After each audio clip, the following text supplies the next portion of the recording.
respected Chief Minister of Andhra Pradesh and dear leader Chandra sir.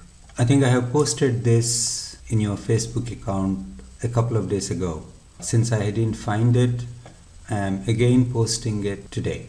This is the second appeal from Friends. Friends means for inclusive, equitable and natural development of societies. And I have a single line request. Lease land, don't acquire it. Now, I'm not the first one to say this.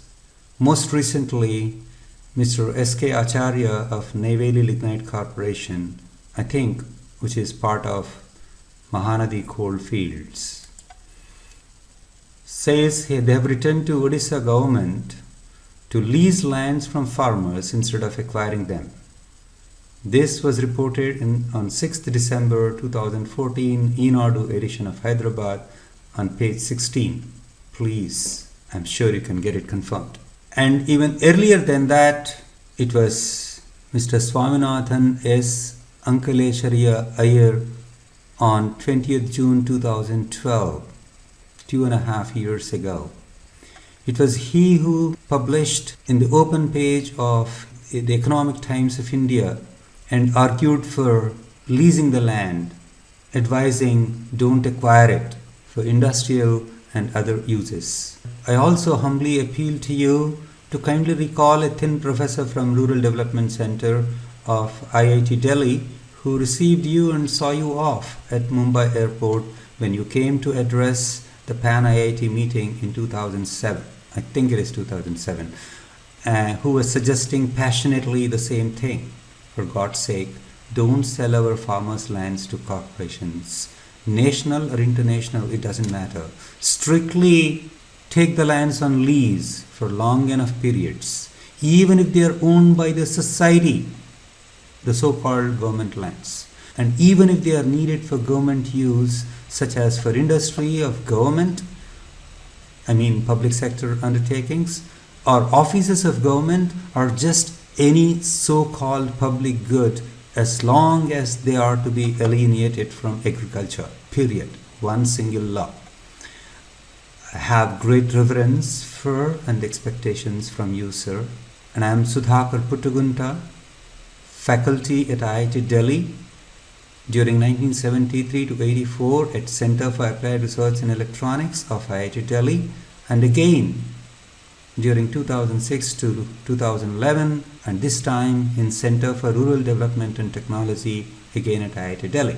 I am founder of Harita Association for Learning from Environment and Harita Eco Trust, both located in Palvancha, Khammam district. My friends like this abbreviation for inclusive, equitable and natural development of societies.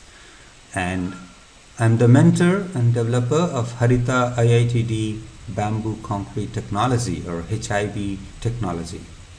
I am a researcher, teacher and a passionate advocate for sustainable technologies and values. And here is the title as published in articles, Economic Times, indiatimes.com. I also made 3 earlier posts. November 27th, I made another posting. I made another request and appeal to you, sir, referring to a news item in Deccan Chronicle on 27th November. Apparently, it was your advice to the officers to keep rupees 1 crore per acre of land while preparing the estimates of building the various departments of Government of Andhra Pradesh for onward submission to the centre. Even as a novice and not necessarily as a shrewd business person, does it not make a better sense to pay rupees 5 lakh per year as lease amount instead of upfront rupees 1 crore per acre of land, and use the amount thus saved through leasing instead of acquiring of say 30,000 acres of land, which amounts to approximately 28,000 crores plus, in building 4G connectivity to all the villages in the next 2 years in Andhra Pradesh? You may be pleasantly surprised how mega tech corporations like Google would take it. I humbly request you, sir, to conduct a survey among farmers who are to part with their lands between the following options. Option A, accept an annual lease which, as a percentage of the prevailing market rate of the land, not less than the rate of interest that RBI allows the banks to pay for fixed deposits of more than 3 years, with the current owners retaining the ownership of the lands forever. I'm sure this is one of the most reasonable propositions, to at least expect a return of a long-term fixed deposit in return for their asset from whoever uses that asset. It can be land. Why not?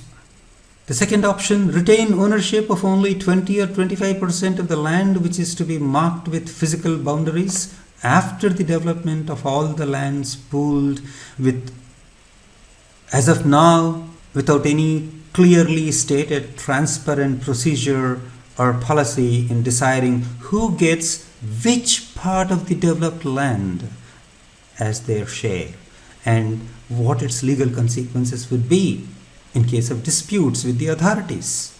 CPM has gone on record saying that it has legal hurdles. And the third option, an outright sale of the land at rupees 1 crore per acre today.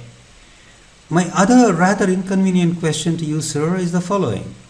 Why is the option of the simple and straightforward leasing the lands from the farmers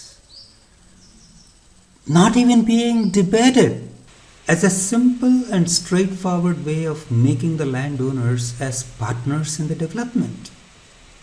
This in spite of the argument favoring the leasing option by the eminent journalist, economist, and who is on the editorial board of Economic Times, Sri Swaminathan S.A. Iyer. Way back in 2012, when the then Parliament was debating the latest land acquisition bill, and if I remember right, one of the amendments from BJP members was actually leasing the land as against acquiring.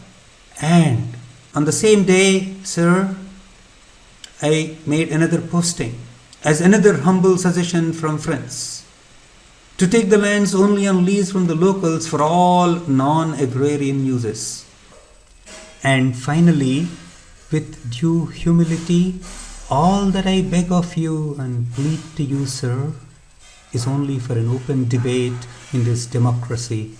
After sensitizing the people about this little heard option of leasing the lands for non-agrarian uses through your good self and office. For anything wrong in voicing this, I hold myself responsible and offer my personal unconditional apologies, while all that is proper may be collectively credited to friends for inclusive, equitable, and natural development of societies. We believe collectively we will find a range of solutions that benefits our society in this historic decision to make a visionary choice. Jai Hind!